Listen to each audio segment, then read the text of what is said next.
안녕하세요. 열린 요양보호사교육원 장혜영 강사입니다. 이번 시간에 요양보호사 국가고시 대비하여 제1회 쪽집게 모의고사 실기문제 시작하도록 하겠습니다. 열심히 공부하셔서 시험에 많은 도움 되시기 바랍니다. 36번 거동이 불편한 대상자가 은행에 가서 고액의 돈을 인출해달라고 부탁했을 때 요양보호사의 올바른 대처 방법은 1번 고액의 은행 업무는 본인과 함께 가야 한다고 설득한다. 2번 동료 요양보호사와 함께 간다. 3번 대상자의 가족과 함께 동행하여 인출한다. 4번 요양보호사가 혼자 가서 인출해온다. 5번 고액의 돈은 인출할 수 없다고 정중하게 거절한다. 정답은요? 3번 대상자의 가족과 함께 동행하여 인출한다입니다. 거동이 불편하시기 때문에 어르신 가족과 함께 동행해서 인출해서 도와주시면 되겠습니다. 정답 3번이네요. 37번 대상자의 주사 주입 돕기에 대한 설명으로 옳은 것은 1번 수액병은 대상자의 배꼽보다 높게 위치한다. 2번 주사 부위가 붉게 된 경우 그대로 둔 상태로 즉시 간호사에게 보고한다. 3번 간호사가 바늘을 제거하면 1, 2분간 비벼준다. 4번 정맥 주입 속도가 일정하게 유지되는지 수시로 확인한다. 5번 주사 부위에 발적이 생기면 온찜질을 한다. 정답 골라볼까요? 4번 정맥 주입 속도가 일정하게 유지되는지 수시로 확인한다입니다. 주사 맞으시는 분들이 이제 요양시설에서 가끔 보실 수가 있습니다. 그럴 때 요양보호사님은 정맥 주입 속도가 일정하게 유지되는지 수시로 확인하셔야 됩니다. 똑 이렇게 떨어지는지 이게 일정하게 유지돼야 되는데 어르신이 여기 조절기를 만지면 막 두두두두두 떨어지게 됩니다. 그러면은 심장이 굉장히 부담을 느끼게 돼요. 그래서 이런 부분들을 수시로 확인해 주시는 거 너무 잘하셨고요. 1번처럼요. 수액병은 대상자의 배꼽보다 아니고 심장보다입니다. 심장보다 높게 해주셔야 중력에 의해서 들어가는 거고요. 2번처럼 주사 부위가 붉게 됐네요. 그러면 그대로 두지 않고요. 어떻게 해주냐. 방울 내려가는 그 줄에 보면 조절기가 있습니다. 조절기를 어떻게 해야 될까요? 잠궈 주셔야 됩니다. 잠근다. 요거 잠근 후에 바로 보고해 주시는 건 잘하셨죠? 자, 3번처럼 이렇게 바늘을 제거했는데 비벼주시면 피멍 듭니다. 그래서 피멍 드니까 비벼주는 거 아니고요. 어떻게 해야 될까요? 지그시 눌러준다 기억해 주시고. 자, 5번처럼 이제 발적 생겼네요. 이도 역시 보고를 해주셔야 됩니다. 주사 주입 중이라면 주사를 중단을 하고 보고해 주시면 되겠습니다. 그래서 정답이 4번이네요. 38번 요양보호사의 감염 예방을 위한 올바른 손 씻기 방법은 1번 손바닥만 비누로 씻는다. 2번 물을 받아서 씻는다. 3번 오물이 묻었을 경우 고체 비누로 씻는다. 4번 마지막은 찬물로 헹군다. 5번 손을 씻은 후 깨끗한 마른 수건으로 물기를 제거한다. 정답은요? 5번이네요. 우리 감염 예방을 위해서 가장 효과적인 방법이 무엇입니까? 하면 손 씻기입니다. 이럴 때는 손 씻고 난 후에 깨끗한 마른 수건으로 물기 제거하는 거 너무 잘하셨죠? 감염 예방을 위해서 너무 잘해주셨고요. 1번처럼 손바닥만 비누로 씻지 않습니다. 지금 오른쪽에 보시면 올바른 손 씻기에 6단계가 있습니다. 제 1단계가 손바닥과 손바닥. 이게 1단계로 끝나는 거 안 되죠. 2단계는 손등과 손바닥. 그 다음 3단계는 손바닥을 마주대고 손깍지를 낍니다. 그리고 나면 손가락을 마주 잡고 문질러 주시고, 그리고 5번째는 엄지손가락도 해주시고요. 마지막 손톱도 깨끗하게 닦아주셔야 되니까 손바닥에 손가락을 올려놓고 손톱 밑을 깨끗하게 해주시면 됩니다. 이게 6단계예요. 그래서 올바른 손 씻기 6단계를 적용한다. 이게 맞는 거고요. 2번처럼 받아서 씻지는 않고요. 흐르는 물로 씻습니다. 자, 3번 같은 내용이 좀 주의해 주셔야 되는데 오물이 묻었을 때는요. 고체 비누 아니고 항균 액체 비누가 훨씬 더 효과가 좋습니다. 고체 비누에는 사용하고 나면 여기 세균들이 묻어서 증식될 가능성이 있기 때문에 그렇습니다. 자, 4번 마지막은 찬물일까요? 아니죠. 미온수로 헹궈주시면 되겠습니다. 39번 제가 방문 중 요양보호사가 청소를 하고 있는데 대상자가 뒤에서 껴안을 경우 대처 방법으로 옳은 것은 1번 그만하라고 단호하게 말한다. 2번 서비스를 중단하고 조용히 나간다. 3번 소리를 지르며 화를 낸다. 4번 장난으로 받아들이고 넘긴다. 5번 경찰서에 신고한다. 정답 골라볼까요? 1번 그만하라고 단호하게 말한다입니다. 부적절한 성적 행동일 때는 단호하게 라는 말을 기억해 주시고, 그리고 또 시설장님께 보고하고 또 가족에게 알리고 이런 내용들이죠. 나머지는 맞지 않는 내용으로 보시면 되겠습니다. 40번 노인의 올바른 약물 복용을 위한 약물 사용 원칙으로 옳은 것은 1번 증상이 좋아지면 복용하던 약을 중단한다. 2번 술을 마신 상태에서도 혈압약은 꼭 챙겨 먹는다. 3번 증상에 따라 약 용량을 조절한다. 4번 증상이 비슷한 다른 사람의 약을 먹는다. 5번 현재 복용하는 약물의 최근 기록을 가지고 다닌다. 정답은요? 네, 5번이죠. 현재 복용하는 약물의 최근 기록을 가지고 다닌다입니다. 처방전을 가지고 다니시면 더 확실하겠죠? 41번 침상 목욕 시 대상자의 얼굴을 닦는 순서로 옳은 것은 1번 눈, 코, 입, 뺨, 목, 귀. 2번 눈, 코, 뺨, 입, 귀, 목. 3번 눈, 뺨, 코, 귀, 입, 목. 4번 목, 입, 코, 눈, 귀, 뺨. 5번 목, 뺨, 입, 코, 귀, 눈. 정답 골라볼까요? 2번 눈, 코, 뺨, 입, 귀, 목입니다. 침상 목욕하시는 분들은 일어나서 샤워를 한다든지 통목욕이 아닙니다. 침상에서 하는 목욕이기 때문에 우리가 시켜드려야 되는 부분이에요.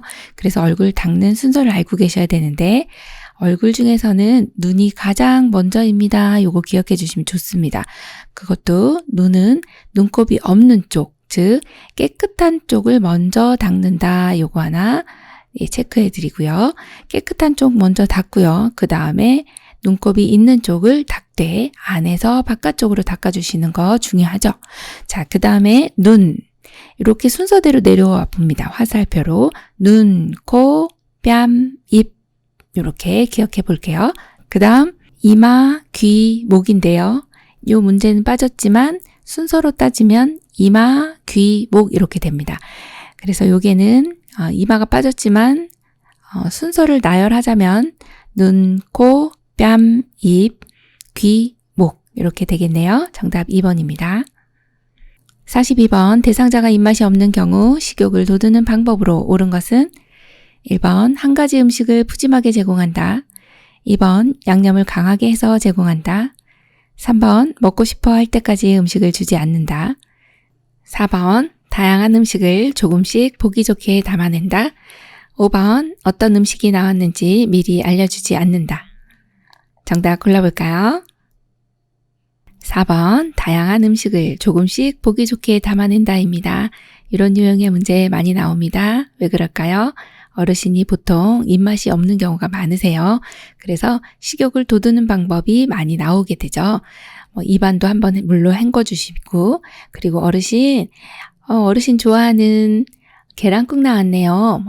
어묵탕 나왔네요. 이렇게 알려주시면서 눈에 보여주시는 것도 좋겠고, 그리고 좀 환경을 좀 청결하게 해주시는 것도 좋겠고, 편하게 식사하실 수 있도록 도와주시면 되겠죠. 지금과 같이 이렇게 다양한 음식을 보기 좋게 조금씩 담아내시면 좋습니다. 그래서 정답이 4번이네요. 43번 대상자의 살해 예방을 위한 식사 제공 방법으로 옳은 것은 1번 똑바로 누운 상태에서 천천히 제공한다. 2번 고개를 약간 앞으로 숙이고 턱을 당기는 자세를 취한다. 3번 수분이 적은 음식을 제공한다. 4번 침이 나올 수 있게 신맛이 강한 음식을 제공한다. 5번 음식을 다 삼키기 전에 음식을 준다. 정답은요? 2번 고개를 약간 앞으로 숙이고 턱을 당기는 자세를 취해주시면 식도가 이쁘다 아래에 위치하게 되어 살해가 덜 걸리는 체위가 됩니다. 거의 90도 정도의 좌위나 반좌위 정도를 취해주시고 고개를 앞으로 약간 숙여주시는 것이 가장 살해가 안 걸리는 방법으로 보시면 되겠어요. 이 그림을 기억해 주시면 되겠습니다. 44번 다음 중 요양보호사의 감염 예방과 흡인 물품 관리 방법으로 옳은 것은 1번 피부가 트거나 갈라지면 세균이 자라기 쉬우므로 로션 사용을 자제한다. 2번 필요시 보호장구, 마스크, 가운, 장갑 등을 착용한다. 3번 흡입은 요양보호사도 실시할 수 있다. 4번 전용 냄비에 소독할 컵과 카테터를 15분 이상 차가운 물에 담가 소독한다. 5번 카테터 등 고무 제품은 쟁반에 널어서 햇빛에서 말린다. 정답은요? 2번 필요시 보호장구 등을 착용한다입니다. 네, 우리 감염 예방을 하려면 어르신이 호흡기 질환이 있어요. 그럼 마스크를 착용해 주시고, 또 어르신이 침구나 피부로부터 감염되는 그러한 감염병이 있을 때는 가운이나 장갑을 착용해 주시면 되겠죠. 너무 잘해 주셨고요. 1번처럼 피부 트거나 갈라지는 경우는 세균 자라기 쉬워요. 맞습니다. 그래서 로션을 사용합니다. 그거는 하나 우리가 좀 유념해 주시는 게 좋습니다. 그래서 핸드크림 같은 것을 사용을 하는 것이 좋습니까? 맞습니다. 손이 갈라지지 않도록 하는 방법이라 좋고요.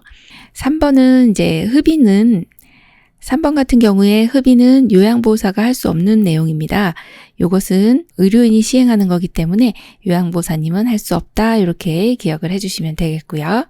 4번처럼 전용 냄비에 소독할 컵, 카테터 네, 잘 담궈주셨는데 차가운 물에 담궈 놓기만 하면 안 되고요. 끓여야 합니다. 네, 네, 15분 이상 끓인다. 이렇게 보시면 됩니다. 5번 같이 카테터나 고무 제품이 있습니다. 이런 경우는 쟁반에 널어서요. 그늘에서 말린다죠. 45번 귀에 염증이 있는 대상자에게 귀약을 투여할 때 귓바퀴를 잡아당기는 위치와 방향은 1, 2, 3, 4, 5. 정답 골라볼까요? 1번 후상방입니다. 뒤쪽으로 약간 위쪽이라는 뜻입니다. 요것은 왜 이렇게 잡아당기느냐? 귀에 길이 있습니다. 요것을 외이도라고 합니다. 외이도는 바깥쪽 귀의 길입니다. 이렇게 잡아당겨야 귀의 길이 곧게 되어 약물 투여가 쉽게 되겠죠. 아픈 귀를 위로 해서 측면을 따라 흘러내려갈 수 있도록 약물을 주입해 주시면 되겠습니다. 46번 다음 중 가정에서의 낙상을 예방하기 위한 방법으로 옳은 것은 1번 가능하면 모든 방과 현관의 문턱과 문지방을 낮춘다. 2번 안전을 위해 가급적 엘리베이터보다는 계단을 이용한다. 3번 취침 시 가급적 침대를 이용한다. 4번 신속히 자세를 바꾸거나 빠르게 움직이도록 생활화한다. 5번 화장실 문 앞 카펫이나 깔개는 밑부분에 미끄럼 방지가 되어 있는 것을 사용한다. 정답 골라볼까요? 5번이죠. 화장실 문 앞 카펫이나 깔개는요. 밑부분에 미끄럼 방지 처리가 되어 있으면 어르신이 잘 미끄러지지 않으시죠? 너무 좋은 내용입니다. 47번 도마 칼이 한 개씩 있는 경우 사용 순서는 1번 과일, 육류, 생선류, 닭고기 2번 과일, 생선류, 육류, 닭고기 3번 과일, 생선류, 닭고기, 육류 4번 생선류, 닭고기, 과일, 육류 5번 육류, 생선류, 과일, 닭고기. 정답 골라볼까요? 정답은요. 1번 과일, 육류, 생선류, 닭고기입니다. 도마칼이 한 개밖에 없대요. 이럴 때는 제일 익혀 먹지 않는 그러한 것이 과일이잖아요. 채소나 과일을 제일 먼저 사용을 해주셔야 되고 그 다음이 육류입니다. 그리고 나면 생선류, 마지막이 닭고기입니다. 그래서 이렇게 생선류나 육류가 나오면 먼저 이렇게 밑줄을 그으시고 육류가 이제 사실 생선류는 비린내가 많이 나죠. 그리고 닭고기 같은 경우는 이제 캠펠로박터균이 많아요. 그래서 식중독을 일으킬 수 있는 그런 소지가 있기 때문에 1번 같이 순서를 해서 사용을 해주시면 식중독의 위험성이 조금 낮아지겠죠. 48번 침상 배설을 돕는 방법으로 옳은 것은 1번 요의나 변이를 호소할 때 참는 연습을 시킨다. 2번 복부 마사지를 하여 장운동이 활발해질 수 있도록 한다. 3번 힘을 주기 쉽게 침대 머리를 낮춰준다. 4번 변에 피가 섞여 있으면 즉시 버리고 기록한다. 5번 변이가 사라지면 변기를 대고 기다린다. 정답은요? 2번, 복부 마사지를 하여 장 운동이 활발해질 수 있도록 한다입니다. 침상에서 배설하는 경우는 어르신이 상당히 창피하고 또 편하게 일을 못 보실 가능성이 높기 때문에 복부 마사지를 해서 장 운동을 활발해질 수 있게 하면 편하게 볼 수가 있고요. 1번처럼 이렇게 참으시면 오히려 못 보시는 거죠. 네, 요이나 변이가 있을 땐 바로 배설할 수 있도록 도와주셔야 되고요. 3번처럼 힘을 주기 쉽게 하려면 침대 머리를 높여주셔야 됩니다. 자, 4번은 왜 틀렸나요? 변에 피가 섞여 있으면 즉시 버리는 것이 아니라 즉시 보고해 주셔야 됩니다. 보고해 주시는 게 가장 먼저예요. 왜냐하면 요거는 피가 나는 상황이면 뭔가 이상이 있는 상황입니다. 어르신을 관찰했을 때 이상이 있을 땐 어떻게 줘야 돼요? 보고해 줘야 됩니다. 이 내용은 반드시 기억해 주셔야 되고요. 자, 5번처럼 변이가 사라지면 변기를 빼주셔야 되죠. 네, 빼고 그리고 변이가 생기면 다시 변기를 넣어주시면 되겠어요. 그래서 정답 2번이죠. 49번 다음 중 식기 및 주방의 위생관리 방법으로 옳은 것은 1번 싱크대에 냄새나 곰팡이가 발생한 경우 소다나 식초로 닦는다. 2번 배수구에 알코올을 부어 놓으면 악취가 사라진다. 3번 고무장갑은 조리용과 비조리용을 구분하여 사용한다. 4번 씻은 식기류는 행주로 닦은 후 어긋나게 엎어놓는다. 5번 냉장실은 월 1회 청소한다. 정답 골라볼까요? 3번 고무장갑은 조리용과 비조리용을 구분하여 사용한다입니다. 이거 굉장히 헷갈리셨을 텐데 싱크대나 찬장에 냄새 나면요. 이때 이제 알코올입니다. 여기 아래 나와 있는 알코올이 위에 있는 내용이고요. 그 다음에 소다나 식초 같은 경우는 또 배수구에다가 해주시면 되겠어요. 그래서 서로 이렇게 바꿔 놓으시면 되는 내용입니다. 싱크대에서는 알코올을 부어 놓으시고 배수구에 소다, 식초를 부어 놓으시면 되겠습니다. 자, 4번은 왜 틀렸을까요? 씻은 식기류는 행주로 닦지 않습니다. 네, 닦지 않고 그리고 나서 이제 닦지 않고 그대로 물기가 자연 건조 되도록 어긋나게 엎어 놓으시면 되겠고요. 냉장실을 월 1회 해주시면 너무 세균 번식 많이 됩니다. 자주 해주셔야 됩니다. 그래서 틀렸죠. 50번 몇 번 실금을 한 대상자가 기저귀를 채워달라고 할 때 대처 방법은 1번 요구대로 기저귀를 채워준다. 2번 실금하는 것은 정상이라고 설명한다. 3번 동료 요양보호사와 의논하여 채워준다. 4번 가족이 기저귀를 사오면 채워준다고 한다. 5번 기저귀를 한번 사용하면 계속 의존하게 된다고 설명한다. 정답 골라볼까요? 5번이죠. 기저귀를 한번 사용하면 계속 의존하게 된다고 설명해 주셔야 되겠습니다. 51번 대상자가 유치도뇨관을 사용할 때 돕는 방법으로 옳은 것은 1번 소변 주머니를 2시간에서 3시간마다 비워준다. 2번 소변 주머니를 방광 위치보다 높게 해준다. 3번 자유로이 보행도 가능함을 대상자에게 알려준다. 4번 유치도뇨관이 빠지면 바로 끼워 넣는다. 5번 수분 섭취를 줄인다. 정답 골라볼까요? 3번 자유로이 보행도 가능함을 대상자에게 알려준다입니다.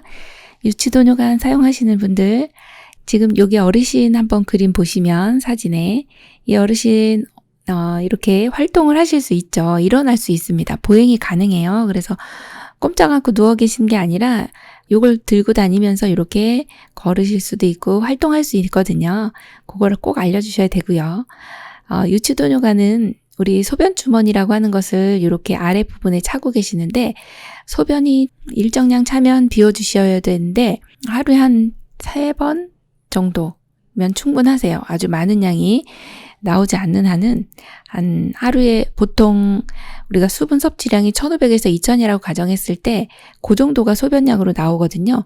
그러면 3번에서 4번 정도만 비워주시면 되고 자 2번처럼 소변 주머니 방광 위치보다 높게 두시면 역류가 돼서 방광이 감염될 수 있으니까 낮게 둔다. 이 내용은 너무 잘 아시는 내용일 겁니다.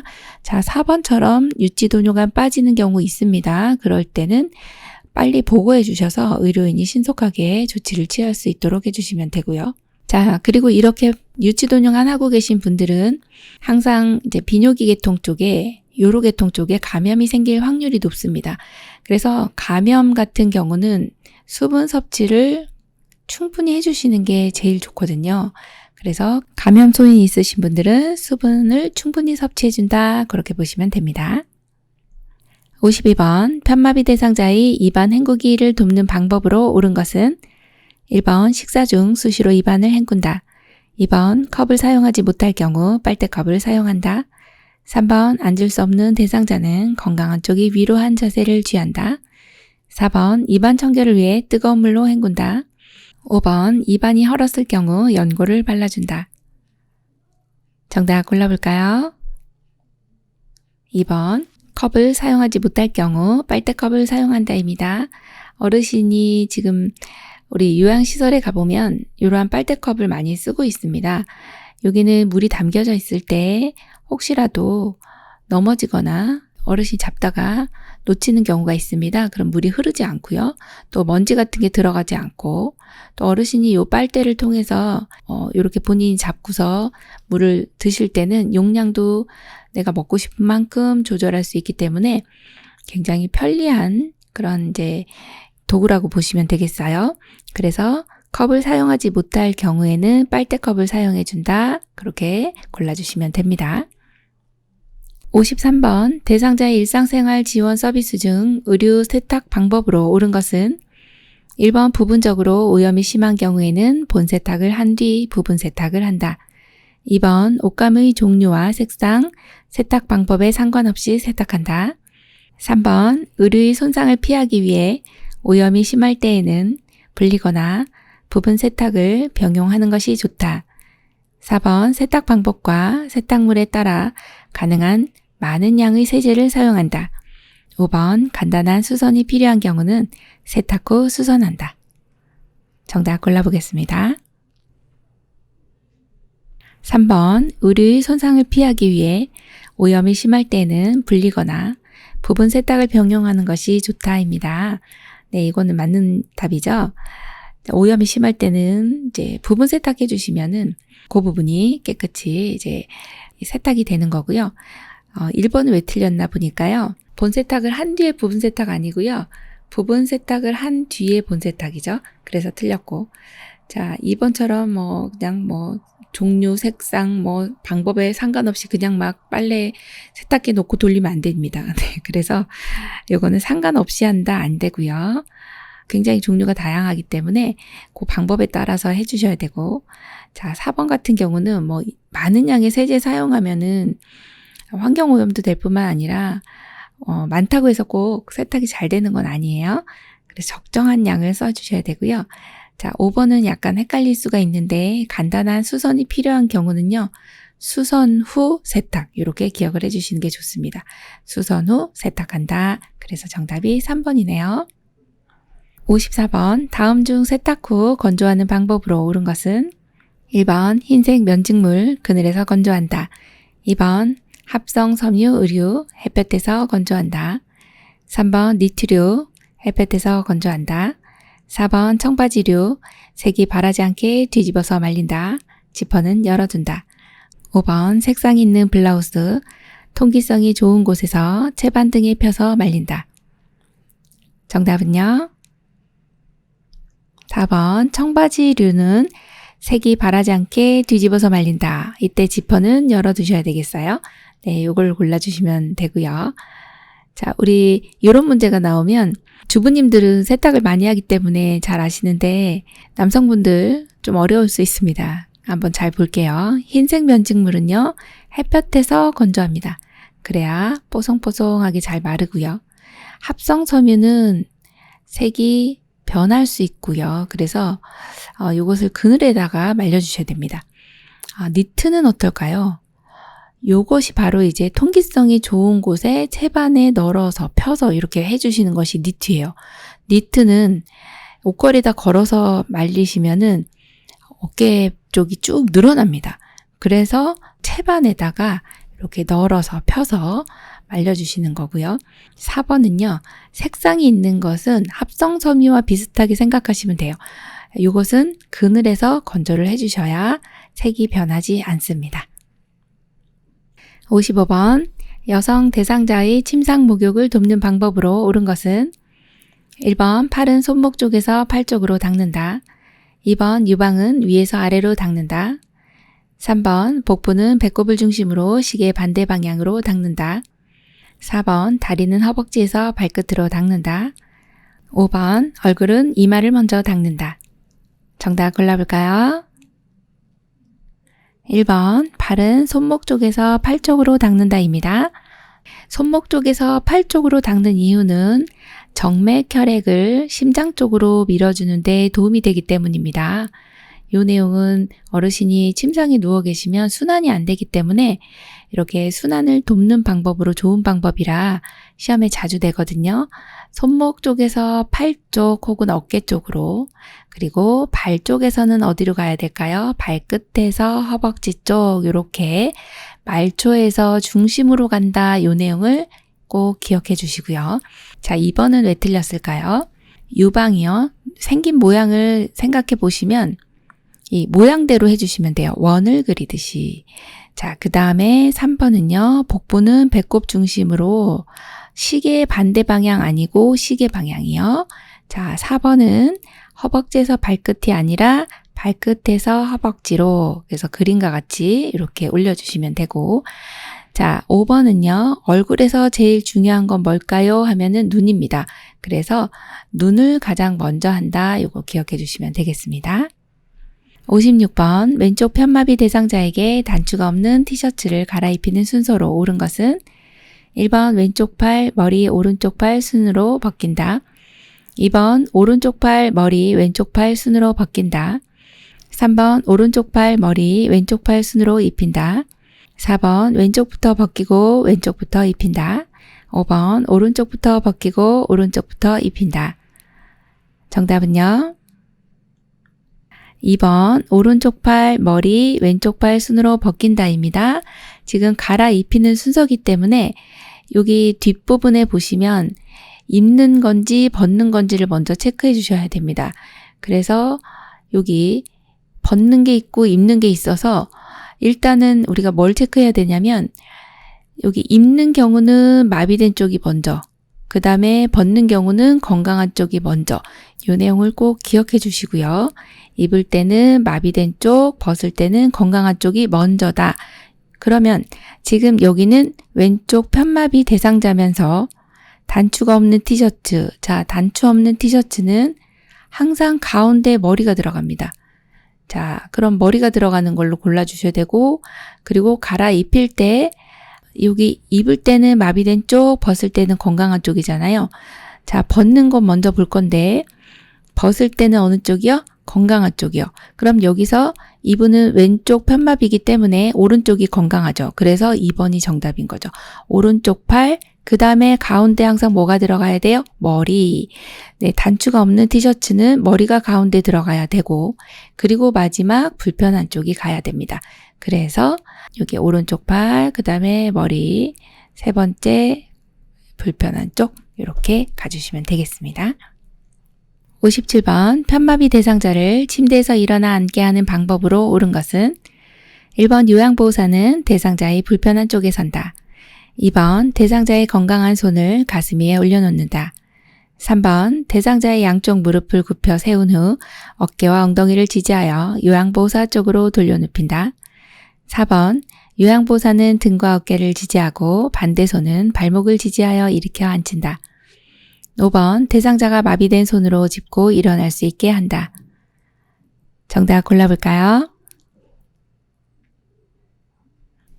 정답은요. 3번 대상자의 양쪽 무릎을 굽혀 세운 후 어깨와 엉덩이를 지지하여 요양보호사 쪽으로 돌려눕힌다입니다. 자, 편마비 대상자를 침대에서 일어나 앉게 하는 방법인데요.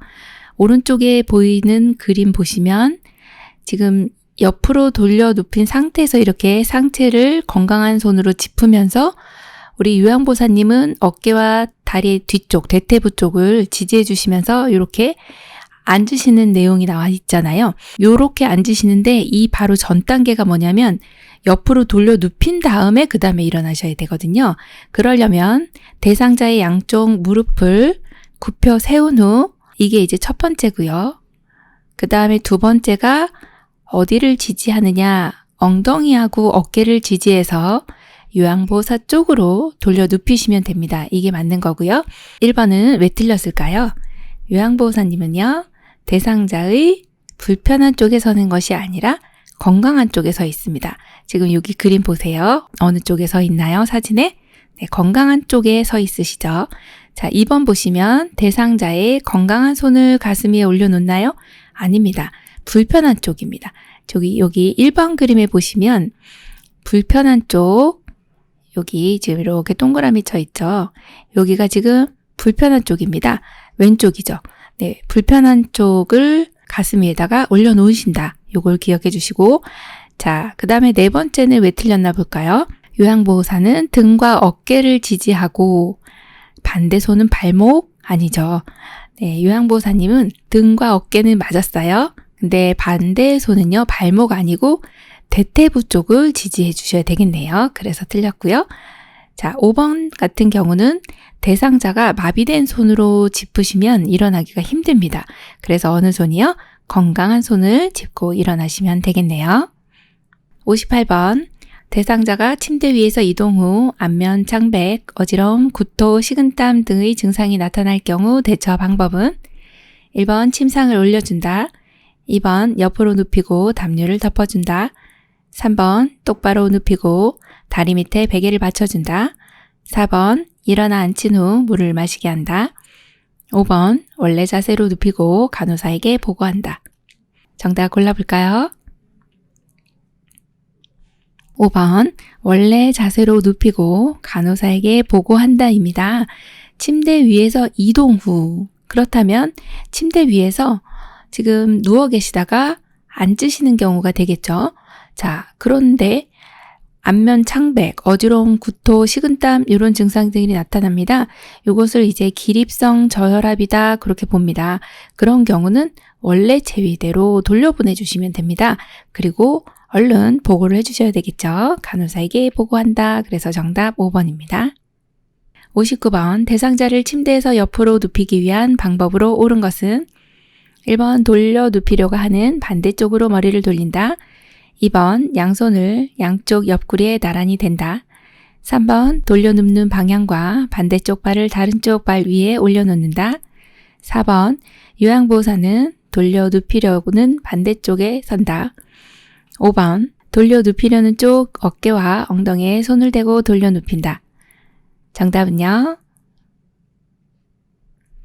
3번 돌려 눕는 방향과 반대쪽 발을 다른 쪽 발 위에 올려놓는다입니다. 침대에서 옆으로 돌려 눕히기 위한 방법은 한 2가지 정도를 보시면 되는데 지금 여기 그림에서 보시는 바와 같이 이 대상자를 이렇게 옆으로 돌려 눕혀야 되겠죠? 그럼 우리 요양보호사는 돌려 눕히고자 하는 방향에 서시고 그리고 양손을 이렇게 가슴에 올려놓으시고 모아주시는 거죠. 자, 그러면 이 다리를 한번 보실게요. 다리는 무릎을 세우는 거, 이게 하나고요. 그 다음은 여기 돌려 눕히려고 하는 방향의 반대쪽 다리를 돌려 눕히려고 하는 쪽 다리 위에 이렇게 겹쳐 놓으시면 돌아 눕기가 쉽습니다. 그래서 그 2가지를 기억해 주시면 됩니다. 그래서 정답이 돌려 눕는 방향과 반대쪽 발을 다른 쪽 발 위에 올려놓는다 이고요. 자, 1번 같은 경우 돌려 눕히려고 하는 반대쪽으로 머리를 돌리는 게 아니라 돌려 눕히려고 하는 쪽으로 머리를 돌려주시면 되고 2번 같은 경우는 양손을 양쪽 옆구리 아니고 이렇게 가슴 위에다가 양손을 모아주시면 되고요. 그래서 몸을 작게 만들어 주시는 거예요. 자, 4번은요. 요양보호사는 돌려 눕히려는 반대쪽 아니고 돌려 눕히려는 쪽에 선다. 그렇게 보셔야 되고 5번처럼 돌려 눕히려는 쪽 어깨와 엉덩이가 아니고요. 돌려 눕히려고 하는 쪽 반대쪽을 잡아서 내 쪽으로 이렇게 오시도록 해야 됩니다. 그래서 돌려 눕히려는 어느 쪽이요? 반대쪽이다. 이렇게 보셔야 되겠네요. 그래서 순서를 다시 한번 제가 사진과 함께 설명을 드리도록 할게요. 자, 말씀드렸듯이 바로 누운 상태에서 팔을 가슴에다 올려놓고 무릎을 세웁니다. 또 하나의 방법이 반대쪽 다리를 가고자 하는 방향에 올려놓는 것도 있다고 말씀드렸고요. 자, 그 다음 2번째가 어깨와 그리고요, 엉덩이를 지지하여 돌려 눕히는데 이 대상자가 지금 요양보호사님 반대쪽에 있는 어깨 엉덩이를 이렇게 잡고서 돌려 눕혔잖아요. 그래서 반대쪽을 잡고 요양보호사님 쪽으로 이렇게 당기시면 되고, 자, 그 다음에는 이렇게 그냥 옆으로 누워 있다 보면 이 측면에서는 굴곡이 있어야 되거든요. 약간 엉덩이를 뒤로 빼시고, 그 다음에 몸이 그냥 똑바로 있다 보면 굉장히 불편하세요. 그래서 어떻게 되느냐, 엉덩이를 살짝 뒤로 이렇게 이동을 시켜주셔야 되고, 그 다음은 또 어깨가 되게 불편하시거든요. 그래서 어깨도, 아래쪽 어깨도 살짝 뒤로 움직여주시면 굉장히 편하다, 이렇게 보는 거예요. 그래서 이 순서는 그대로 사진을 보시면서 이해를 해주시면 되겠습니다. 60번, 대상자의 양쪽 다리가 모두 약한 경우 보행기 사용 순서로 옳은 것은 1번 오른쪽 다리, 보행기, 왼쪽 다리, 2번 보행기, 왼쪽 다리, 오른쪽 다리, 3번 왼쪽 다리와 보행기를 함께 오른쪽 다리, 4번 오른쪽 다리와 보행기를 함께 왼쪽 다리, 5번 왼쪽 다리, 보행기, 오른쪽 다리. 정답 골라볼까요? 2번 보행기, 왼쪽 다리, 오른쪽 다리입니다. 자, 보행기 사용 순서는요, 두 가지 경우를 보셔야 됩니다. 지금 첫 번째가 양쪽 다리가 모두 힘이 없고 약하신 경우와 하나는 한쪽이 불편하신 경우, 그렇게 두 가지 경우를 보셔야 되는데, 양쪽이 다 약한 경우는 대부분 이렇다. 어르신들이 양쪽이 좀 하지가 힘이 없으셔서 이 보행기를 가지고서 보행하는 데 도움이 되기 위해서 이걸 쓰시는 거예요. 자, 이렇게 보장구가 나왔다. 그러면 보행기가 일단 제일 먼저 나갑니다. 보행기가 나를 도와줄 거니까 보행기 이동, 보행기가 먼저 나가요. 그 다음에 한 발 한 발 나가주시면 되는데 아무 쪽 발이나 상관없어요. 왜냐? 양쪽 다리가 모두 약하시거든요. 그래서 보행기 먼저 나가는 거 골라보겠습니다. 그러면 몇 번일까요? 2번밖에 없네요. 네, 굉장히 쉬운 내용인데요. 요거 모르시면 맞추기 어렵습니다. 그래서 양쪽 다리 모두 약한 경우는 보행기가 먼저 나간다 기억해 주시고, 그 다음에 한 발, 또 다른 발 이렇게 나가면 되고, 그러면 다른 경우가 하나 있는데 한쪽이 약한 경우입니다. 그런 경우는 자, 보행기는 무조건 먼저 나가야 됩니다. 보행기하고 누가 같이 나가느냐? 한쪽이 불편하면 한쪽이 힘이 없잖아요. 그래서 마비된 쪽을 같이 나가고 그 다음에 나중에 건강한 쪽 다리가 나가주시면 된다. 이렇게 봅니다. 그래서 정답이 2번이네요. 61번, 다음 중 치매 대상자의 목욕을 돕는 방법으로 옳은 것은 1번, 목욕의 필요성을 자세하게 설명한다. 2번, 대상자를 욕조에 앉힌 후 물을 채운다. 3번, 목욕할 때는 대상자를 혼자 두지 않는다. 4번, 목욕물의 온도는 대상자가 확인하도록 한다. 5번, 운동 실조증이 있는 경우 통목욕보다는 샤워를 하게 한다. 정답 골라볼까요? 네, 3번이네요. 목욕할 때는 대상자를 혼자 두지 않는다입니다. 치매 대상자는 어떤 일이 일어날지 모릅니다. 응급 상황이 생길 수 있기 때문에 혼자 두시면 안 돼요. 왜냐? 지금 목욕탕은 비누도 있고 미끄러울 수 있고 물에 젖어 있잖아요. 낙상 위험이 높은 곳이기 때문에 절대로 대상자를 목욕할 때 혼자 두시면 안 된다. 이거 너무 중요하면서도 쉬운 문제였지만 쉽지만 중요한 내용이라 이렇게 3번으로 골라주셔야 되겠습니다. 62번, 편마비 대상자를 침대에서 휠체어로 옮기는 방법으로 옳은 것은 1번, 휠체어를 마비된 쪽으로 30에서 45도 비스듬히 둔다. 2번, 잠금장치를 풀어놓는다. 3번, 요양보호사의 무릎으로 대상자의 마비 측 무릎을 지지한다. 4번, 마비된 쪽 손으로 휠체어 팔걸이를 잡도록 한다. 5번, 요양보호사의 몸을 똑바로 세우고 회전시켜 휠체어에 앉힌다. 정답 골라볼까요? 3번, 요양보호사의 무릎으로 대상자의 마비 측 무릎을 지지한다입니다. 침대에서 휠체어로 갑니다. 지금 여기 대상자 뒤에 침대가 있고요. 휠체어로 갈 건데 건강한 쪽에 비스듬히 놓는 거죠. 그래서 이 대상자가 지금 건강한 쪽 손으로 먼 쪽에 있는 팔걸이를 잡습니다. 그리고 나면은 요양보호사의 몸을 대상자를 가까이서 잡으시고, 우리 요양보호사님 다리는요 반드시 대상자의 마비된 쪽을 지지해 주시는 걸로 꼭 골라주셔야 합니다. 마비된 쪽은 뒤로 꺾어 넘어질 수 있기 때문에 이걸 우리가 지지를 해주지 않으면 다리가 꺾입니다. 그래서 반드시 우리의 무릎으로 대상자의 마비측 무릎을 지지하고 건강한 손으로는 손잡이를 잡고 그리고 무릎을 구부린 상태에서 대상자를 회전시켜야죠. 그래서 휠체어에 앉혀주시면 되고 그 휠체어 놓는 위치는 굉장히 중요하죠. 1번처럼 이렇게 마비된 쪽 아니고요. 건강한 쪽의 비스듬이고요. 잠금장치 풀어놓으면 지금 이렇게 옮기실 때 전부 다 넘어집니다. 그래서 풀어놓으시면 안 되고 자 4번처럼 마비된 쪽 손으로 휠체어 팔걸이 잡으시면은 힘이 없어서 놓치게 되죠. 자 그래서 틀렸죠. 그래서 정답이 3번이 되겠네요. 63번 대상자가 보행기를 사용하는 방법으로 옳은 것은 1, 2, 3, 4, 5 정답 골라볼까요? 2번입니다. 보행기 사용하실 때 여기 팔에 각도가 있는데요. 지금 이렇게 30도 구부러져 있는 요 그림을 골라주시면 됩니다.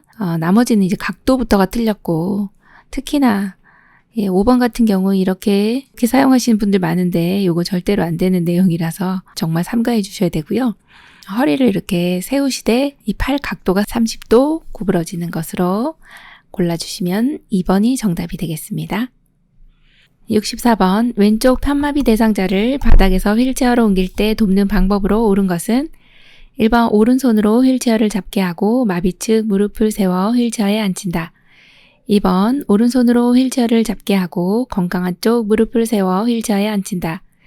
3번 왼손으로 휠체어를 잡게 하고 마비측 무릎을 세워 휠체어에 앉힌다. 4번 왼손으로 휠체어를 잡게 하고 건강한 쪽 무릎을 세워 휠체어에 앉힌다. 5번 대상자의 오른쪽 어깨와 허리를 지지하여 앉힌다. 정답 골라볼까요? 2번 오른손으로 휠체어를 잡게 하고 건강한 쪽 무릎을 세워 휠체어에 앉힌다입니다. 지금 바닥에서 휠체어로 갈 건데 이때는 왼쪽이 불편하시기 때문에 휠체어 잡는 손은 항상 건강한 손이에요. 그래서 오른손으로 휠체어를 잡게 하고요. 그리고 건강한 쪽 무릎을 세워야 일어나시기가 쉽거든요. 건강한 쪽 무릎을 세워 휠체어에 앉히는 것이 가장 적당한 답이고요. 제가 그림 보면서 설명드리겠습니다. 자, 1번 보시면 대상자가 지금 바닥에서 이렇게 일어나실 거잖아요. 일어나실 때 이 대상자에게서 휠체어의 위치는요, 가까이에 위치하게 해주시면 되고, 자, 2번 보시면 1번 그림에 보면 오른쪽 팔을 이렇게 올려놓는 장면이 있고, 2번 보면 더 명확하게 오른쪽 손으로 팔걸이 잡는 게 보이시죠? 그리고 우리는 어깨와 허리 쪽을 잘 지지를 해주시고, 자, 그 다음에 대상자가 지금 여기 무릎을 꿇었죠. 그리고 3번에 보시면 건강한 쪽 팔로 여기를 잡았고, 손잡이를 잡았고, 2번에서는 꿇었고, 3번에서 무릎을 세웠죠. 세우고 이렇게 세웠습니다. 세우고, 그리고 나서 회전을 해야 되죠. 엉덩이가 이 의자로 들어와야 되기 때문에 회전을 해서 앉아주시면 돼요. 요 순서를 기억을 해주셔야 됩니다. 조금 어려운데요. 이렇게 바닥에서 휠체어로 옮기는 이런 예들은 재가급여 받으시는 분들 집에 우리가 방문했는데 어르신이 바닥에서 생활하시는 분들이 있습니다. 그런 경우는 어르신 산책 나갈 때 휠체어 태워가지고 모시고 나가야 되잖아요. 그때 이렇게 이동하는 경우들이 생깁니다. 그런데 편마비인 경우는 우리가 주의를 많이 해야 되죠. 그래서 이 내용은 중요한 내용이니까 좀 잘 숙지를 해주셔야 되겠습니다. 65번 왼쪽 편마비 대상자가 지팡이를 사용하여 걸을 때 돕는 방법으로 옳은 것은 1, 2, 3, 4, 5 정답 골라볼까요? 2번입니다. 자, 왼쪽 편마비니까 지팡이를 잡는 쪽은 어느 쪽일까요? 이거 먼저 생각하셔야 됩니다. 지팡이는 건강한 손으로 잡아주셔야 놓치질 않습니다. 그래서 왼쪽 편마비이기 때문에 대상자의 오른쪽에 지팡이 잡으시는 걸 고릅니다. 먼저. 그럼 몇 번일까요? 1번 아니면 2번이네요. 생각할 것도 없이 3, 4, 5번은 시험 보실 때 어떻게 해야 되느냐? 이렇게 표시를 딱 하시면 네, 얼마나 쉬워요. 이 2개밖에 안 남았네요. 그럼 둘 중에 하나네요. 자, 그러면 대상자가 지금 1번 같은 경우는 지팡이 잡고 있는데 우리가 도와주다 보면 오히려 지팡이에 걸릴 수도 있고 건강한 손은 굳이 우리가 건강한 쪽은 도와주시지 않아도 됩니다. 그럼 우리의 서는 위치는요. 불편한 쪽에 위치한다. 이렇게 보시면 되겠네요. 그래서 2번이 정답이네요. 66번 대상자가 젖은 옷을 벗지 않으려고 할 때 나 전달법으로 옳은 것은 1번 다른 사람 불러드릴게요. 2번 감기 걸려요. 얼른 갈아입으세요. 3번 어르신 옷 갈아입기 싫어하니 걱정이 되네요. 4번 왜 저를 힘들게 하세요. 5번 제게 불만이 있으시면 말씀하세요. 정답은요. 3번입니다. 어르신 옷 갈아입기 싫어하니 걱정이 되네요. 이 내용은 2번을 고르신 분도 있을 겁니다. 자, 그렇지만 2번이 틀린 내용은 아닌데요. 여기에서의 문제의 키워드는요. 나 전달법입니다. 나의 의사가 반드시 들어가야 돼요.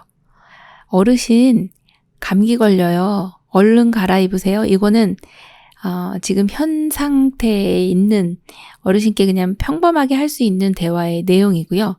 3번은요. 어르신이 옷 갈아입기를 싫어하시니 제가 참 걱정이 되네요. 제가 걱정이 돼요. 이렇게 나의 의사, 나의 의중이 들어가는 것이 나 전달법이에요. 3번 골라주시는 게 정답이고 이러한 유형 많이 나옵니다. 잘 기억해 주세요. 67번 다음 중 치매 대상자의 식사를 돕는 방법으로 옳은 것은 1번 생활 자체를 소중히 여기고 환경을 자주 바꾼다. 2번 규칙적인 생활보다 변화된 생활을 하게 한다. 3번 대상자에게 남아있는 기능을 살린다. 4번 일관된 요양보호를 제공한다. 5번 잘못이 있을 경우 정면에서 야단친다. 정답 골라볼까요? 3번이죠. 대상자에게 남아있는 기능을 살린다. 잔존 기능이 있다면 최대한 살릴 수 있게 해서 쓸 수 있게 해주자. 이러한 내용들이 중요한 내용입니다. 이러한 유형은 한 문제 정도 출제되는 내용이니까 기억을 좀 해주셔야 되겠습니다. 68번 다음 대화에서 요양보호사의 적절한 대답으로 옳은 것은 대상자 영감이 돌아가시기 전까지 늘 문단속을 하고 잠자리를 살펴주셨는데 요양보호사 1번 할아버지가 자상한 분이셨네요. 2번 이젠 스스로 하셔야죠. 3번 아직도 할아버지가 생각나세요? 4번 제가 도와드리잖아요. 걱정 마세요. 5번 돌아가셨으니 그만 잊으시고 즐겁게 사세요. 정답 골라볼까요? 1번 할아버지가 자상한 분이셨네요. 네, 이렇게 대답하시면 그럼 얼마나 자상하셨는데 이렇게 말씀하시잖아요. 2번처럼 이제 스스로 하셔야죠. 아직도 할아버지 생각나세요. 제가 있잖아요. 이렇게 걱정 마세요. 이제 돌아가셨으니 그만 잊고 즐겁게 사세요. 이런 거 나머지 내용들은요. 4번 같은 경우는 제가 도와드리잖아요. 이렇게 위로는 할 수 있습니다만 사실은 여기서는 어르신이 말씀하시는 이 내용에 공감을 하면서도 어르신이 마음 상하지 않도록 그런 내용이 공감의 대화에 여기는 포함이 좀 되는 내용입니다. 69번 말하고 듣고 이해하는 데 어려움이 있는 대상자와 대화하는 방법으로 옳은 것은 1번 음악을 틀어 편안하게 해준다. 2번 안정감을 주기 위해 옆에서 이야기한다. 3번 대상자의 말에 짐작하여 대답한다. 4번 얼굴과 눈을 바라보며 천천히 말한다. 5번 대상자의 말에 길고 자세하게 대답한다. 정답 골라볼까요? 4번 얼굴과 눈을 바라보며 천천히 말한다입니다. 말하고 듣고 이해하는데 어려움이 있는 대상자예요. 우리가 얼굴을 또 바라보면서 눈을 바라보면서 이렇게 정면에서 이야기하는 거는 이해하는데 어려움이 있다든지 잘 못 들으신다든지 하는 분들 대부분 대화하실 때는 거의가 이 얼굴을 바라본다. 이런 내용이 나오면 맞는 걸로 골라주셔야 돼요. 그리고 천천히 말씀하시면 좋겠죠. 왜요? 이해를 잘 못하시니까 이해를 하는데 어려움이 있으시니까 천천히 말씀해 주시면 더 잘 이해를 해 주실 수가 있습니다. 말이 빨라지면요, 이해하기가 어렵습니다. 그래서 정답이 4번입니다. 70번, 다음과 같은 방법으로 의사소통을 해야 하는 대상자는 대상자와 눈을 맞춘다. 메시지를 천천히 반복하며 단계적으로 제시한다. 단순한 활동을 제시하고 환경적 자극을 최대한 줄인다. 1번 시각장애, 2번 언어장애, 3번 판단력 장애, 4번 주의력 결핍 장애, 5번 진압력 장애. 정답 골라볼까요? 4번 주의력 결핍 장애입니다. 자, 우리 대상자 눈 마주치는 거 좋죠? 천천히 반복한다. 또 단순한 활동을 제시하고 여기서의 이제 키워드는요. 환경적 자극을 최대한 줄인다입니다. 주의력 결핍 장애이신 경우가 이 자극을 최대한 줄여줘야 되는 거죠. 지금 주의가 산만하시기 때문에 집중을 못 하시고 그래서 이 어르신들은요. 복잡한 활동을 주시면은 굉장히 더 산만해집니다. 그리고 또 이런 분들은 주변에 양해를 좀 구해야 됩니다.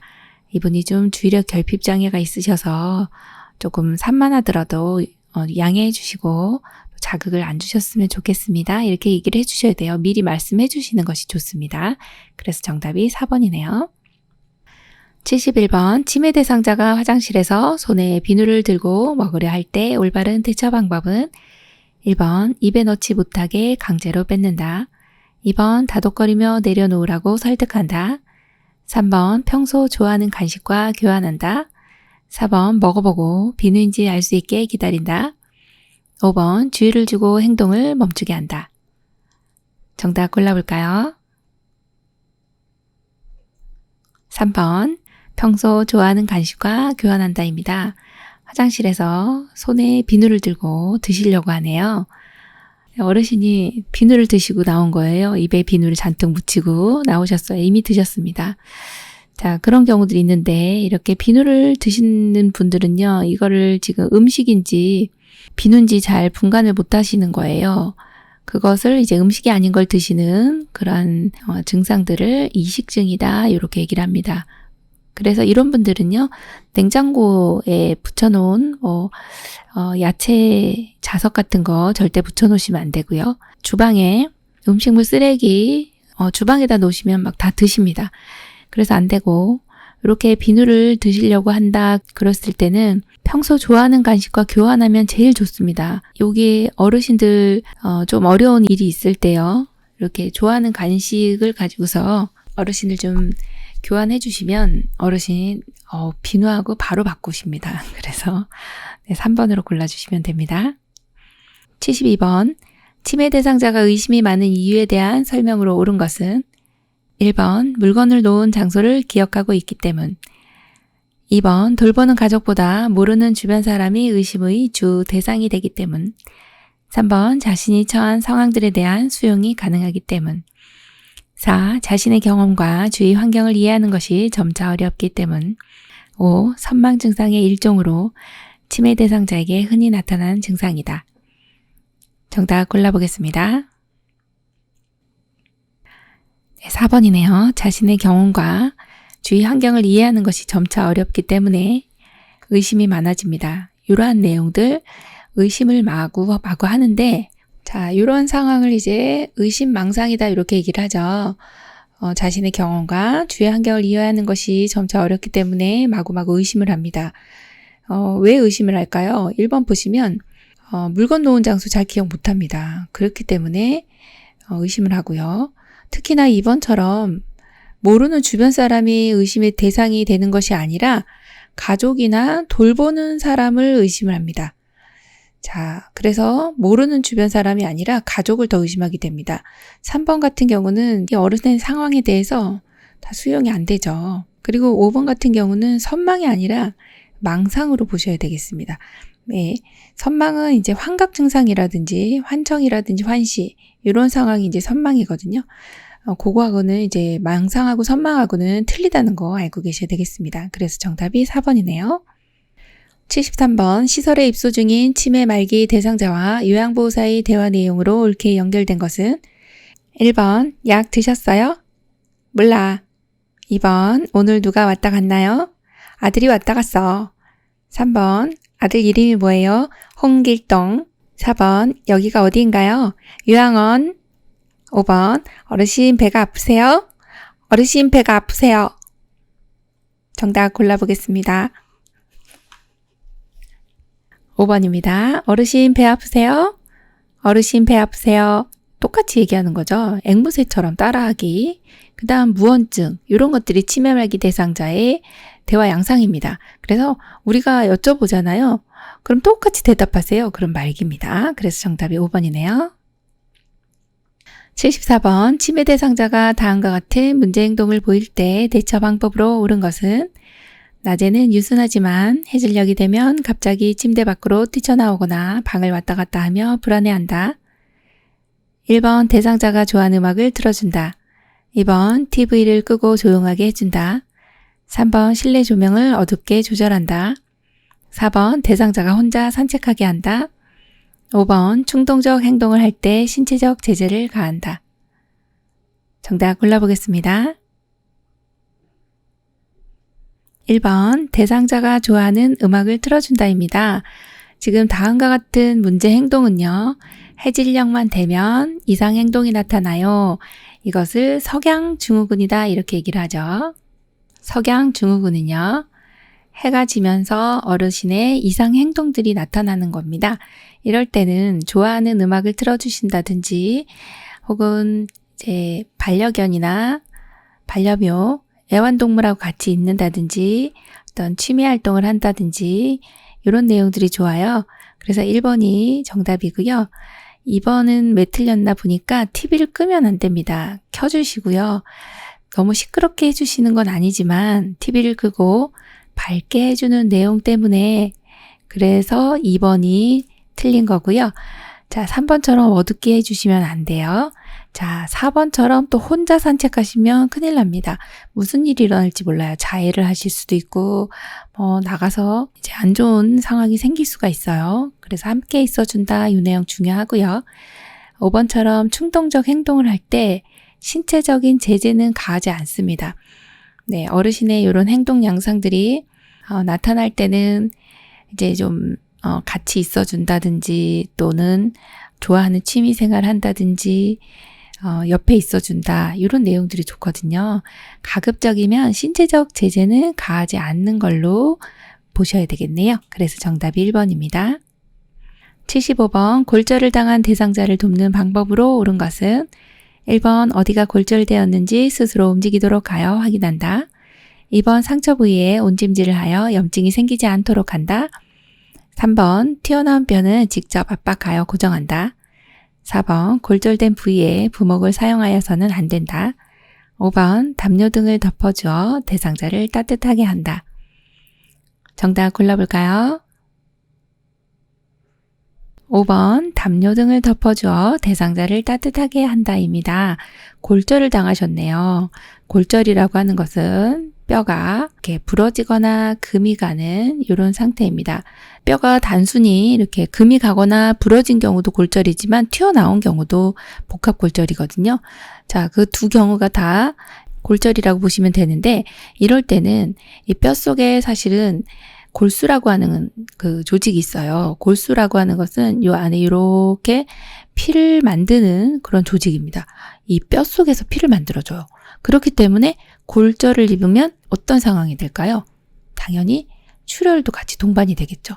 네, 여기 그럼 막 이렇게 부어오릅니다. 예, 이렇게 부종이 생기겠죠. 그러다 보면 이 냉찜질도 해주셔야 되고 또 출혈이 있다 보면 또 대상자가 추워합니다. 그래서 담요를 덮어줘서 따뜻하게 해주는 게 제일 맞고요. 1번처럼 이렇게 스스로 움직이도록 하면은 더 이 골절이 가중이 되기 때문에 안 됩니다.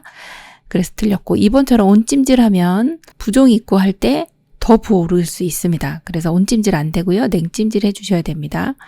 자, 3번처럼 이렇게 튀어나온 뼈는 직접 압박하나요? 무섭습니다. 자, 뭐 이렇게 단순 골절인 경우는 밖으로 보이진 않는데 이제 복합 골절이 되면요. 이게 뼈가 이렇게 여기까지 이렇게 튀어나오게 됩니다. 많이 다치는 거죠. 여기서 튀어나온 뼈를 직접 압박하면 어떻게 될까요? 지금 여기 그림 같은 경우는 그냥 단순히 뼈만 부러졌지만 이 뼈가 이렇게 튀어나오는 경우 있습니다. 압박하면 안 되십니다. 자, 4번처럼 골절된 부위에 부목이라고 하는 게 나왔는데요. 부목은 왠지 의료행위 같은데 아니에요. 의료행위가 아니라 응급처치를 할 수 있는 거기 때문에 우리가 해도 되는 내용이 부목입니다. 그래서 부목을 대주시는 내용은 너무 잘하신 내용이에요. 그래서 부목을 사용해서는 안 된다가 아니라 사용해도 되거든요. 그래서 틀렸고, 부목은 여기 양옆에 이렇게 손상받은 뼈에 양옆에 이렇게 잡아주는 거죠. 지지를 해주는 겁니다. 그래서 더 손상이 가중되지 않도록 하는 거기 때문에 응급처치로서는 우리는 부목을 해도 된다, 이렇게 보셔야 되겠네요. 그래서 정답이 5번입니다. 76번, 대상자가 떡을 먹다가 갑자기 호흡곤란과 괴로움을 호소할 때 대처 방법으로 옳은 것은 1번 인공호흡을 한다, 2번 찬물을 많이 마시게 한다, 3번 머리를 숙이게 하여 등을 세게 두드린다, 4번 입안에 손을 넣어 빼낸다, 5번 등 뒤에서 양손으로 복부의 윗부분을 후상방으로 밀어 올린다. 정답은요? 5번이네요. 네, 이런 경우 많이 나옵니다, 시험에. 떡을 드시다가 걸렸어요, 목에. 자, 그러면 지금 대상자는 너무너무 불편합니다. 지금 숨을 못 쉬어요. 곧 죽게 생겼습니다. 그럴 때는 여기 이제 떡을 꺼내야 되는데, 복부 밀어내기라고 하는 방법, 즉 하임리라고 하는 방법을 써주시면 돼요. 여기 명치라고 하는 갈비뼈 사이 이 부분하고요. 배꼽 중앙 잘 잡으셨네요. 중앙을 이 그림처럼 후상방으로 힘껏 밀어 올리면 목 안에 있던 이 떡이 지금 아주 그냥 시원하게 탁 하고 튀어나왔죠. 자, 이렇게 해주시면은 아주 성공적으로 잘 해주셨다고 봅니다. 떡 드시다가 호흡곤란이 있다고 1번처럼 인공호흡 하지는 않습니다. 자, 2번은요. 찬물을 많이 마시게 한다. 지금 뭐 숨도 못 쉬게 생겼는데 물 드실 수도 없고, 머리를 숙이게 하여 등을 세게 두드리면 어떻게 되느냐면 이렇게 더 안으로 밑으로 더 파고 들어갈 수 있습니다. 더 위험할 수 있습니다. 자, 그리고 입안에 손을 넣어서 꺼내다 보면은 더 안으로 깊이 들어갑니다. 그래서 이렇게 손을 넣거나 하지도 않는다. 그래서 정답은 5번 등 뒤어서 양손으로 복부의 윗부분을 후상방으로 밀어 올린다가 정답이 되겠네요. 77번 경련을 일으키며 쓰러졌을 때 대상자를 돕는 방법은 1번 대상자를 잘 붙잡아 발작을 멈추게 한다.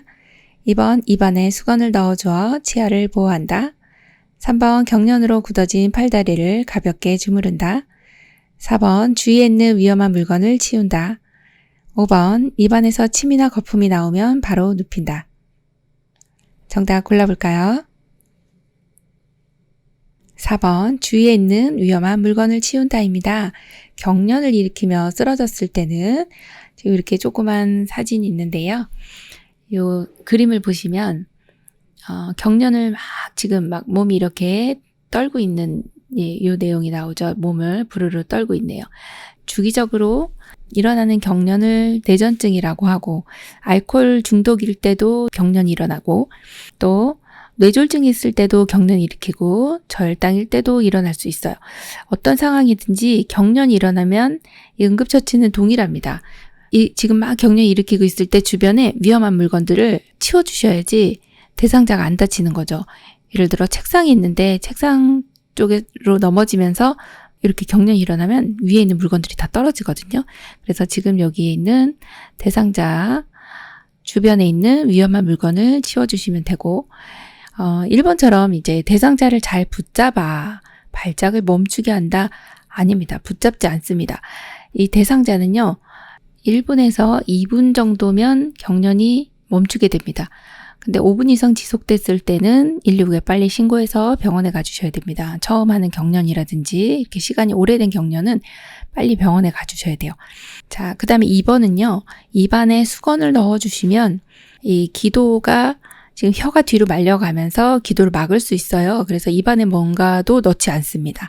자, 3번 보시면 경련으로 막 굳어진 팔다리를 주무른다? 안 됩니다. 그냥 그대로 놓는다. 요거 기억해 주셔야 되고요. 자, 5번처럼 입안에서 침이나 거품이 나오면 어떻게 하느냐?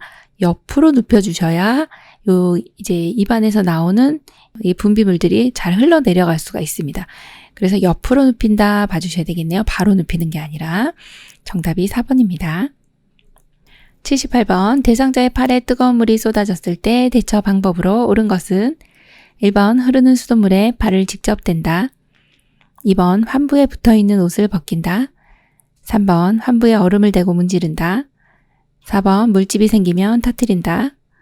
5번 화상 부위를 깨끗한 물수건으로 감싼다. 정답 골라볼까요?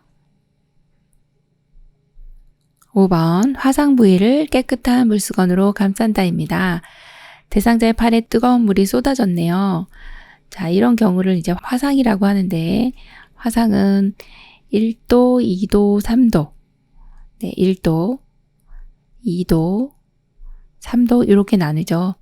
1도, 2도, 3도로 나누는데 1도는 이제 발적인 거죠. 붉게 발적이 일어나는 경우고 표피층에만 국한된 그러한 상태를 이제 1도 화상이다 얘기를 하고요. 수포가 생겼네 뭐 이러면은 조금 이제 표피층이 손상이 되고 진피층까지 침범을 한 경우예요. 조금 깊은 거네요. 많이 아픕니다. 여기는 혈관층도 있고 신경도 있기 때문에 2도 화상은 통증이 굉장히 많습니다. 그러면 3도 화상은 이제 피하 조직이라든지 아주 깊어지는 깊은 곳까지 손상을 입은 그런 상태가 3도이기 때문에 이때는 신경 조직도 다 손상을 입었어요. 그래서 아프지가 않습니다. 통증을 못 느끼네 그럼 3도입니다. 많이 아프네 그러면 2도. 자, 그럴 때는 5번 같이 화상 부위를 깨끗한 물수건으로 감싸는 게 가장 맞는 거예요. 자, 1번 왜 틀렸나 보겠습니다. 흐르는 수돗물에 팔을 직접 대주시면 손상이 더 가중될 수가 있습니다. 그래서 찬물에 담근다입니다. 얼음물 아니고 찬물입니다. 한 5도씨에서 12도씨 정도 네, 그런 찬물에 담가주시면 되고요. 그 다음 두 번째 나와 있는 게 환부에 붙어있는 옷입니다. 옷 같은 경우는 옷은 제거를 해줘야 됐는데 화상을 입었네. 그런데 여기 화상 입었어요. 요걸 쫙 벗으면 이게 피부까지 같이 벗겨집니다. 그래서 이게 환부에 붙어있는 옷은요. 네, 가위를 사용을 해서 이렇게 잘라주셔야 되겠고 3번처럼 환부에 얼음을 대고 문지르면 오히려 지금 화상 입었는데 더 악화시킬 수가 있어요. 오히려 동상도 입을 수 있고 네, 더 손상이 가중될 수가 있어서 직접 대면 안 된다. 얼음 사용하면 안 된다. 그렇게 보셔야 되고 자, 이제 4번 같은 경우가 이제 물집입니다. 물집은 2도에서 2도 화상에서 나타나는 아주 특징적인 내용이 바로 이제 물집입니다. 그 물집은 절대 터뜨려서는 안 된다. 그걸로 체크해 주셔야 됩니다. 요거는 감염 소인 때문에 그러니까요. 감염이 생기면 안 되죠. 물집은 진피층까지 손상된 경우이기 때문에 감염 우려가 있어요. 그래서 터뜨리면 안 되겠죠. 79번 화재 발생으로 인해 해로운 가스가 방출되는 경우 대피 방법으로 옳은 것은 1번 화재가 발생한 쪽의 문을 열어둔다. 2번 환풍기를 돌린 후 기다린다. 3번 일어서서 신속히 대피한다. 4번 엘리베이터를 이용하여 대피한다. 5번 젖은 수건으로 코와 입을 막고 낮은 자세로 대피한다. 정답 골라볼까요? 5번 젖은 수건으로 코와 입을 막고 낮은 자세로 대피한다입니다. 화재가 많이 발생을 하고 있는데요. 대피 방법도 알고 계셔야 되겠죠. 가스가 보통은 방출돼서 가스 때문에 질식해서 사망하는 경우들이 많습니다. 그래서 이동할 때 젖은 수건으로 코와 입을 막고 이 해로운 가스들은 주로 위로, 더운 공기가 위로 올라가면서 해로운 가스도 위로 가기 때문에 낮은 자세로 대피하는 거 기억을 해주셔야 되겠고 자, 1번처럼 화재가 발생한 쪽에 문을 열면 화재가 더 번지게 됩니다. 화재가 발생한 쪽의 문은요, 닫아두시는 게 맞고요. 자, 2번 한번 볼까요? 환풍기를 돌린 후 기다린다. 지금 우리 이거를 보시면 불난집에 부채질한다. 이게 이제 더 불 잘 나게 하는 거잖아요. 그래서 환풍기 안 되고요. 자, 3번처럼 일어서면 가스가 다 위로 올라가기 때문에 낮은 자세를 대피해 주셔야 돼요. 자, 4번 같은 경우가 이제 엘리베이터를 사용하시면 엘리베이터가 굴뚝 역할을 해서 이 유해가스가 다 이 엘리베이터 쪽으로 가고요. 화재 발생하면 또 정전될 수 있으니까 엘리베이터 안에 갇힐 수가 있어요. 그래서 반드시 계단을 사용해서 대피를 해주셔야 됩니다. 자, 오른쪽에 보시면 불 연기 났네요. 그러면은 비상벨 누르고 불이야 해서 이제 주변 사람에게 알려주셔야 됩니다. 젖은 수건 사용해서 코와 입을 막고 이제 낮은 자세로 대피를 해주셔야 되고요. 비상 계단을 통해서 아래층으로 대피를 하는데 만약에 못 내려가요? 그러면 옥상으로 가야 됩니다. 옥상에 문은 항상 이제 열려 있어야 되거든요. 우리가 화재가 났을 때 대피할 곳이 내려갈 수 없으면 올라가야 되니까 그래서 아래층에서 불이 막 올라오네 그러면요. 옥상으로 올라가서 대피한다. 그래서 바람이 불어오는 쪽에서 그렇게 기다려 주셔야 되고요. 자, 안전한 곳으로 대피하고 119에 빨리 신고를 해주셔야 되겠죠. 80번 자동 심장 충격기 사용에 대한 설명으로 옳은 것은 1번 왼쪽 패드는 왼쪽 빗장뼈 아래, 오른쪽 패드는 오른쪽 중간 겨드랑이 선에 붙인다.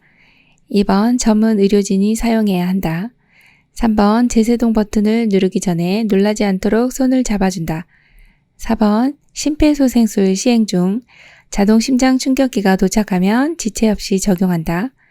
5번 자동 심장 충격기는 5분마다 심장 리듬을 반복해서 분석한다. 정답 골라보겠습니다. 4번 심폐소생술 시행 중 자동 심장 충격기가 도착하면 지체 없이 적용해야 한다. 맞고요. 자, 1번 왜 틀렸을까요? 1번 패드가 오른쪽 빗장뼈 아래입니다. 그래서 방향이 틀렸고 2번 패드가 왼쪽 중간 겨드랑이 선이네요. 이렇게 방향이 바뀌었고요. 자, 2번 같이 전문 의료진이 사용하지 않습니다. 전문 의료인은 이 자동 심장 충격기 당연히 사용할 수 있지만 이것은 누구나 다 사용할 수 있도록 쉽게 조작하게끔 되어 있습니다. 그래서 응급 상황 시에는 누구나 사용할 수 있다 그렇게 보시면 되고 3번처럼 제세동 버튼 누르기 전에 놀라지 않도록 손을 잡아주시면 나도 같이 감전됩니다. 조심하셔야 되고요. 5번처럼 자동 심장 충격기는 5분마다 심장 리듬을 반복해서 분석하는 것이 아니고 2분이네요. 네, 2분이라서 시간이 틀렸죠. 5분 아니고 2분마다 분석한다. 그렇게 보시면 됩니다. 자동 심장 충격기 사용 방법 보시면 이 일반적인 4단계가 있습니다. 먼저 기계이기 때문에 전원을 켜주시고 그 다음에 패드를 부착한다. 전원 켜고 나면 패드를 부착할 때 이 위치는 오른쪽 빗장뼈 아래, 여기 오른쪽 빗장뼈 아래, 그 다음에 왼쪽 겨드랑이 중간선입니다. 자, 그리고 심장 리듬을 분석해야 되죠. 심장 뛰나 안 뛰나 보고 싶어요. 네, 기계가 분석해 줍니다. 그리고 나면 모두 물러나고 제세동을 시행해야 되겠어요. 네, 제세동 시행하고 마지막 가슴 압박 바로 즉시라고 하는 거 체크해 주셔야 됩니다. 제세동을 시행하고 나면 즉시 뭐를 해야 되느냐 이게 시험에 이제 나오는데 가슴 압박을 바로 시행한다 이렇게 보셔야 되고요. 자동 심장 충격기를 적용할 때는 패드 부착 위치도 중요하고요.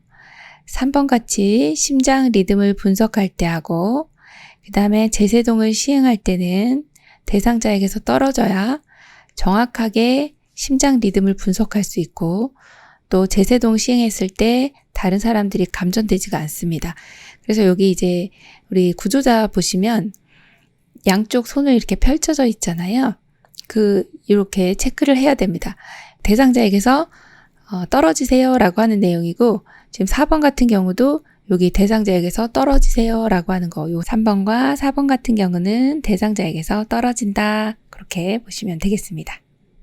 요양보사 국가고시 대비하여 제1회 쪽집게 모의고사 장시간 공부하시느라고 수고 많으셨습니다.